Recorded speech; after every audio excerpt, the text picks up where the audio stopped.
dear friends, hope you are all doing well. Let us discuss the fourth paper of the DNB 2020 surgery exam. And this paper, unlike the previous paper, was a little tough. Some questions were a little recent advances types. So personally, it took me also time to prepare for this paper. But there were some questions which were very standard, straightforward, where with your basic knowledge you could have answered. So don't get intimidated by the tough questions. Get a grip of the easier questions, write them well so that the overall effect is good. This paper also had 10 questions into 5 sections, right? So let's start with the first one.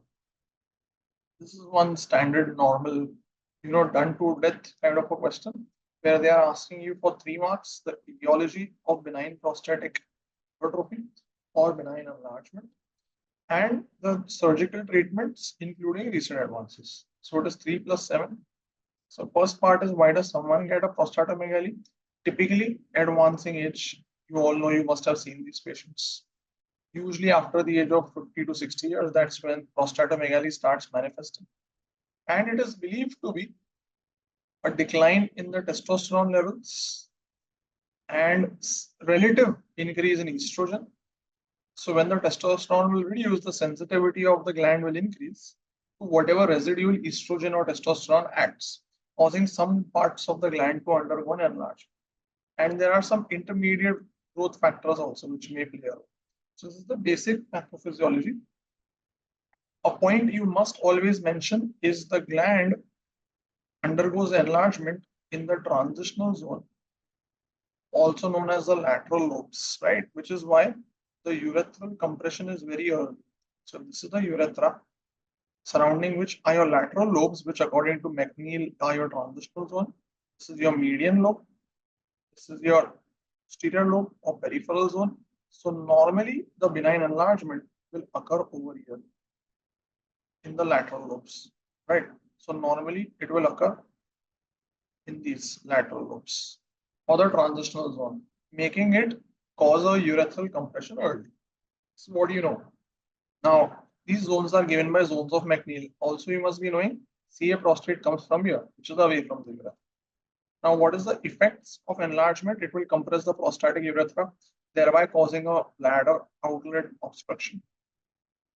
And because of bladder outlet obstruction, bladder will have to work more. There will be hypertrophy, tuberculosis, and bladder diverticuli. I'm sure you know this. And thereby, person will also have proximal pressure changes. So proximal bilateral hydronephrosis, hydroureter. This can cause a renal failure, which is known as obstructive uropathy.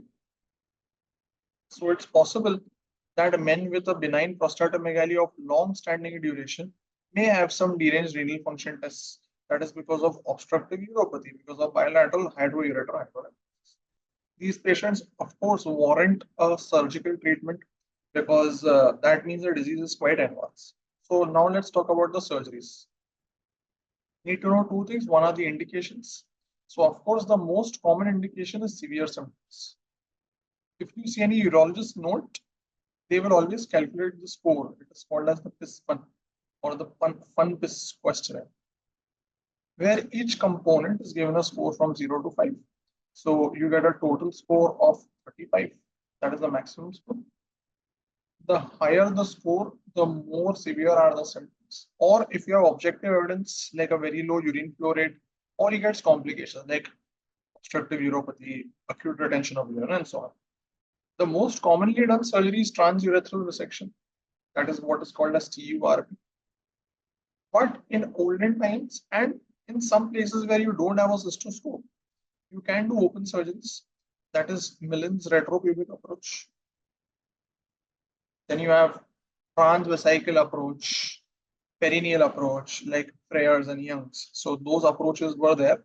They can be done, but not very commonly done. In today's day and age, in most centers, you are going to do a TURP, right? That is transurethral resection. So few things you should write about the steps because it is for 7 marks. How much TURP is done? So you start cutting from the bladder neck, the resectotome. The lower limit is going to be verum montana.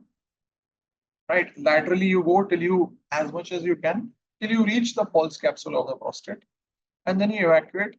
And ideally, the time limit should be less than 1 hour. Okay, but if you read urology books like Smith's Urology, they say 60 to 90 minutes. If you are using monopolar, then you will end up using glycine, or you use distilled water, which will cause fluid overload, right? So that is why the time limit should be less than 1 hour. Newer treatments include HOLEP, that is holmium laser. At least you should mention them. This is very good for very large glands. The bleeding using holmium laser is very less. So this is called as holmium laser enucleation of prostate or HOLEP.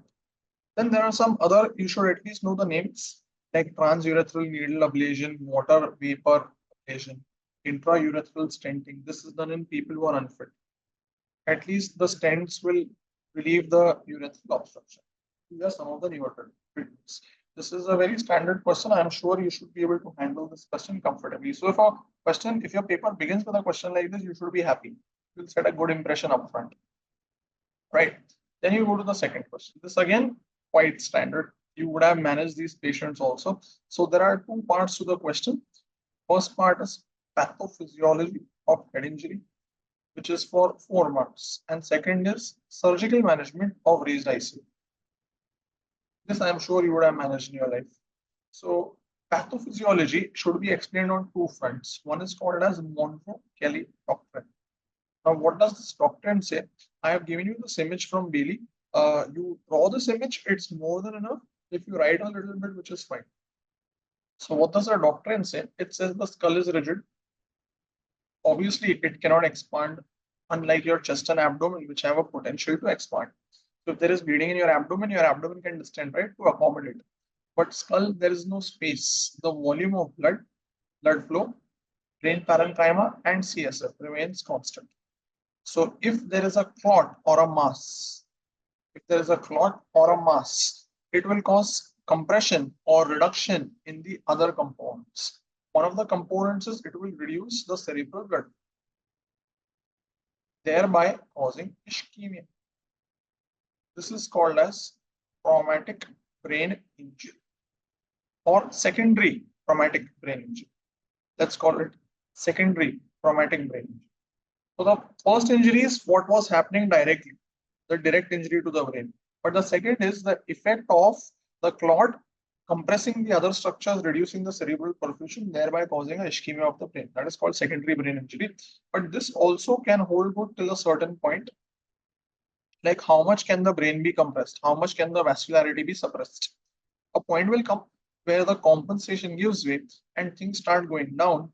That is called as rostrocaudal decay. Right? That is called as rostrocaudal decay. Name itself explains everything. Rostrum means roof, caudal means tail, rostrocaudal means the brain is going from up to down, which is self-explanatory. Like if this is the clot, first the clot will push the brain medially. These things you see on CT scan, right? Like first you will see the gyri will get effaced. Okay, that is the first thing. Gyri will get effaced, brain will get compressed. Then what you will see? The lateral ventricles ipsilaterally will get compressed. And then you will see a midline shift, which you are seeing in this image. So that is the initial changes. And you know, right, when you see midline shift, it is something that will worry you. This person will require a decompression. But it doesn't end there. How much can things go medially? Eventually, things will start going down. So first, what you are going to get will be a uncal herniation or a infratentorial herniation, where the cerebrum starts pushing towards the cerebellum and the brainstem. And eventually, the brainstem will start going down, causing a foramen magnum herniation and causing death. This is called as rostrocaudal decay, plain and simple. And whatever findings will occur depends on how much the brain has gotten compressed and how much it has gotten earlier. So if you pick it up early, most of this can be avoided. Right. So this is the pathophysiology of head injury, which is why the person will die. Then management of raised ICP surgical.